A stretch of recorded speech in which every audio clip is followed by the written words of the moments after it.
Hey, this is Second Take. I'm Hiten here with EB. EB had a story this morning about the most extraordinary earnings call season that we've seen in a while. EB, some highlights from what everyone's been saying. Sure. I mean, I almost don't know where to start, but when the other reporters were covering these calls, I was just the dramatic language that some of the CEOs were using. And I was also struck by the tone of these calls, how some were very forthcoming and others less so. And it just struck me that it would be interesting to look at how everyone was approaching this kind of quarterly updates. So some people were dealing with reality and saying, look, this is bad, and we don't even know how bad this is. Others were playing the usual optimist, right? Ladder Capital, he got on there and he's like, I've been waiting to do this call. Nothing's wrong here. Everything's great. So really, everyone had a sort of different take on the quarter. Because typically this call is a necessary evil of being a public company, right? You've got to go out there in front of your investors, open your books and say, look, this is what we've been doing. Once in a while, you'll have some moments of color. But in your story, there are several moments of them being honest or even being contrite. And what's the take on that? Like, why would they go that far? What do you think the strategy is of kind of being out there?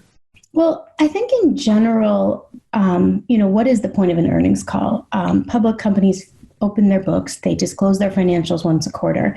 And there are some companies that don't get on a call, not many, but basically the earnings call is a time for the executives, usually the CEO and the CFO, to get on the call and talk to investors and talk to analysts and explain what do these numbers mean in context and say, here is our strategy. This is how we executed against our strategy for the last quarter, and here's where we're going. This is what we're hoping for going forward.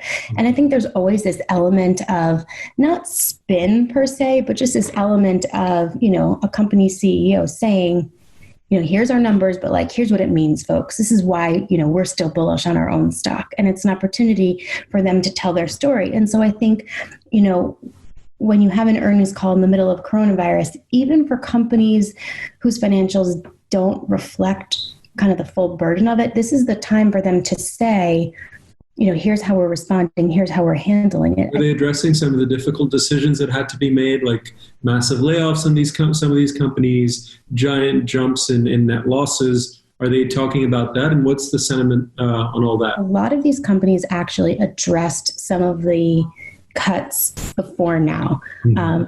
Actually, Zillow is one example. They had what they called a pop-up call.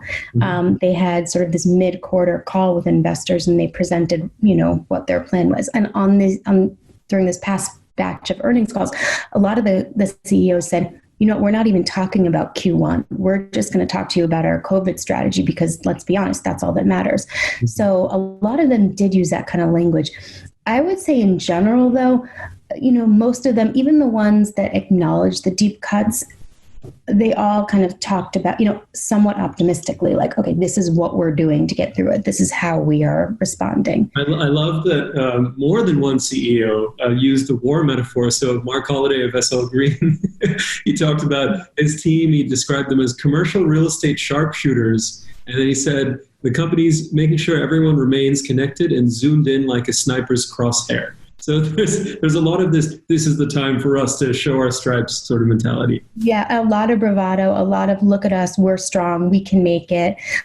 Starwood was another example of that. Barry Stern, comparing it to a war and saying it's really ugly, but now is the time to make investments.